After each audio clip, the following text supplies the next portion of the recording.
Overpaying for anything sucks, especially socks, so why pay $45 for a single pair of grip socks when you can spend less than half? Pure Grip Socks Pro feature our best materials for optimal fit, moisture wicking, and performance at a fair price, just $16.99 a pair at puregripsocks.com. Whenever a big brand like Nike comes out with a new model, the expectation is that the new one will be better than the old one. But in the case of the Tiempo series, mainly the Legend 8 and the Legend 9, it's not so much a case of better or worse, but more so Nike kind of taking on a completely different design concept, which begs the question, is the new Tiempo better than the old one? Well, yes and no. So in the name of helping you decide which of these two football boots to pick, or whether or not it is worth upgrading to the Legend 9 if you already have the Legend 8, I'm going to compare every single aspect of these two football boots to give you a much better idea of what they're all about. So if you're interested in learning more, please stick around, watch the entire comparison, and if you are by chance interested in either the Legend 8 or the Legend 9, you can get them below their normal retail prices by way of some exclusive SR4U coupon codes by checking out the links down in the description. As always, if you guys do end up enjoying the video and perhaps want to see more comparisons on the channel, please don't forget to support this one with a like. And also guys, I have a goal of hitting 750,000 subscribers on this channel by the end of the year. So for those of you that watch the content, enjoy it, but maybe aren't subbed already, it would mean the world to me if you could hit that subscribe button along with the little bell notification so you get notified when the next new video goes live.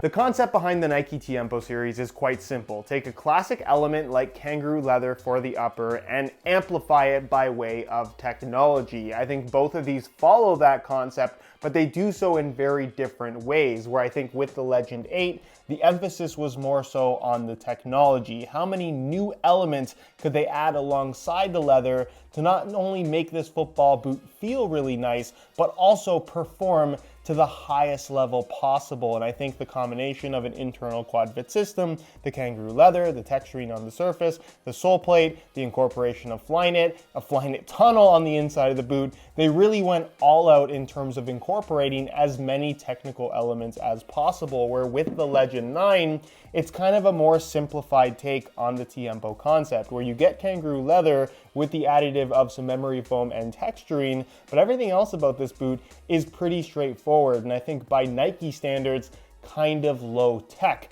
Whether or not the high tech or low tech approach is the best way to make a Tiempo, that I guess is more so a matter of personal opinion.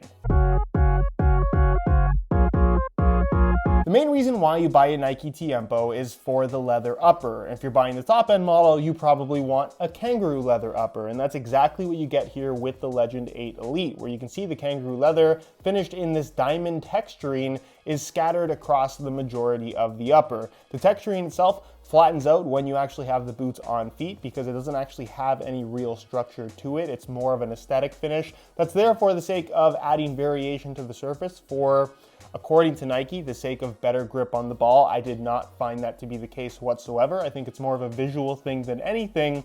Nonetheless, the quality of the leather is quite good. The amount of leather you get is really nice. And as far as top-end kangaroo leather boots are concerned, this is to a quality standard that I think 99% of people would approve of. I really think it feels quite nice. However, the leather is not the star of the show, and this is why we were talking about the Tiempo concept. Where do you go for the technical approach of the Legend 8 or the more simplified approach of the Legend 9? Because underneath this leather, there's quite a bit going on. You're going to find one, a quad fit system, which was originated on the Nike Phantom Vision. It made its way onto the Tiempo model, and it's effectively this internal mesh material that doesn't have any hardness to it. It doesn't add structure to the upper, but it's another layer of material that, with the laces tied tight, it does a really good job of adding structure and lockdown and responsiveness to the football boot, but it is another layer of material that's thicker than a traditional liner, taking away from that feel that the kangaroo leather is supposed to provide. Then you have across the top of the foot some Flyknit material, no problem with that, but they also chose to incorporate a Flyknit tunnel, which is basically thick Flyknit material kind of wrapping the medial side on the arch of your foot, again adding another layer of material between your foot and the ball between the kangaroo leather. The end result is a touch on the ball that ultimately does feel quite soft, but is a little bit numb in comparison to a pure leather football boot. Yes, the performance characteristics in regards to lockdown responsiveness have been enhanced, but when you're talking about feel for the ball, these don't feel as special as some Tiempos have historically. Where the Legend 9 Elite is far more simple. You're getting the same amount of Kangaroo leather that I would say is equally as soft, but it's reinforced, or I guess amplified, if you will, by way of memory foam inserts that you can see pretty clearly through different parts of the upper. The memory foam itself is thinner than you might expect it to be, at least based on how it looks from the outside, and as you'd expect, it provides somewhat of a dampened sensation, kind of adding thickness to what is relatively thin Kangaroo leather without really taking away feel as much as I was expecting. I think when you introduce memory foam to an already soft material, sometimes it can be softness overload, and again, you end up with that numb touch on the ball. I didn't find that with the Legend 9. Would it have perhaps been better as just pure leather across the entire upper?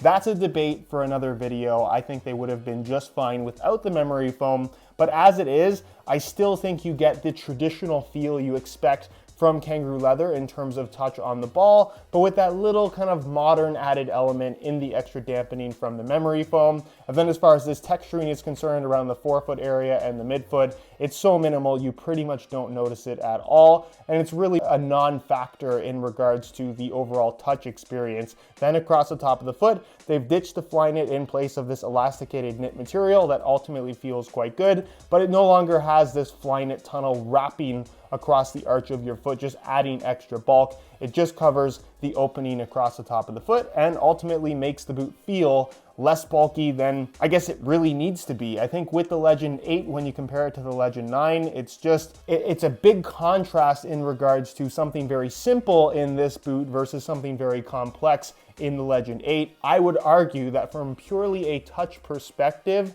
I appreciate the simplicity of what Nike have done here with the latest generation.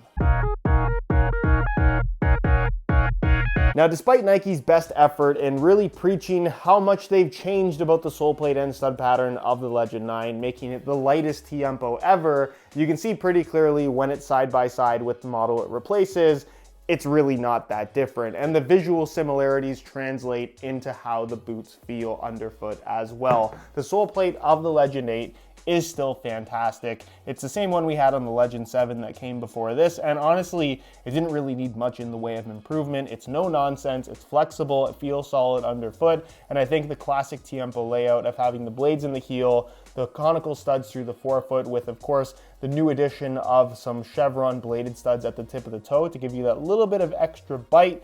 It's just a recipe for a great performing stud pattern, and with the Legend 9, they really haven't reinvented the wheel. You can see you have some sharper edges here, so it's arguably a little bit firmer through the midfoot, but ultimately feels pretty similar. I would say the plastic as a whole feels slightly thinner, so you're a little bit closer to the ground, but it's a very subtle difference. And the stud pattern, you have some different studs in the heel as far as the shape of the blades is concerned, but ultimately it's a stud pattern that feels and performs pretty much exactly the same way, and I really can't separate the two in this particular area. Perhaps it's because the Legend 9 is technically so much more simple when compared to the Legend 8 replaces, or just because of how popular the speed boot category tends to be. Something Nike really pushed with the launch of the Legend 9 was that it was the lightest Tiempo they have ever made. And it is in fact lighter than the Legend 8 it replaces, but not by very much at all. To show you that, the scale does not lie, both in a size 9.5 US. You can see that the Legend 8 Elite weighs in at 7.6 ounces, the equivalent of 216 grams, which is still very lightweight for a football boot of this type in this category. And we'll throw on the Legend 9 Elite, and you can see that they weigh in at 7.3 ounces, the equivalent of 207 grams, making for a weight difference of a whopping 9 grams or 0.3 ounces, which, yes, the Legend 9 is technically lighter. Is it the lightest Tiempo ever? I'd have to go back and actually weigh boots because what Nike says isn't always true, but when you're talking about a weight difference that you're actually going to be able to feel, there really isn't one. They both feel very light on feet. Now on feet, despite both being leather football boots, they do have a distinctly different feel to them. I think with the Legend 9, what's most noticeable is that it's just a much more simple boot in terms of being a leather upper with a more traditional nylon liner. Obviously you have this knit type material across the top of the foot that I think just wraps closer across the top of your foot and doesn't bunch up as much when you actually put the boots on when compared to the older Legend 8. And the heel liner in general, I think is just more traditional, has a little bit more padding to it, and feels more comfortable. Where I think the Legend 8, you definitely notice that it's a leather football boot, but there's a lot going on inside against your foot that feels a lot less traditional, if you will. Not to say that it feels bad in any way, but I think it's less noticeable that they're leather when compared to that of the Legend 9, which I will also say does feel thicker. I don't want to say bulkier, I think that's the wrong way to put it, but it does feel like there is more thickness to the upper in general, mainly because of those memory foam inserts through the forefoot and midfoot area. As far as width is concerned and the overall shape of the boot, they have modified that slightly, where you're definitely going to notice there's some extra width with the Legend 9 through the midfoot, forefoot, and toe box area, where I personally just prefer the slightly more rounded shape of the new model, where the Legend 8 is still decent in terms of overall width, but it definitely tapers more through the forefoot and toe box area, having a slimmer overall shape to it. Regardless, both of these boots will fit most people as long as you don't have ridiculously wide feet. And as far as sizing is concerned, I'm wearing both of these boots in my usual size 9.5 US. So if you are looking to get a pair for yourself, I would recommend going for the same true to size fit with both the Legend 8 and 9.